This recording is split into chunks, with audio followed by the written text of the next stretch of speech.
أعظم إعجاز في القرآن والذي سمي لأجله القرآن معجزا هو كما قال الإمام الخطابي: صنيعه بالقلوب وتغييره للنفوس. صنيعه بالقلوب، القرآن لما بينزل على القلب بيفجر ينابيع الإيمان فيه.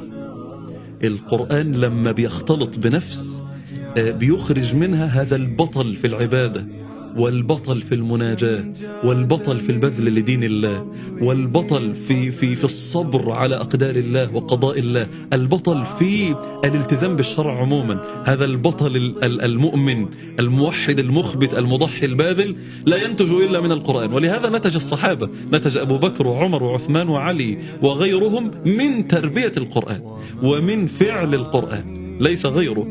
فلذلك الصحابة كان لهم تعلق بالقرآن عجيب.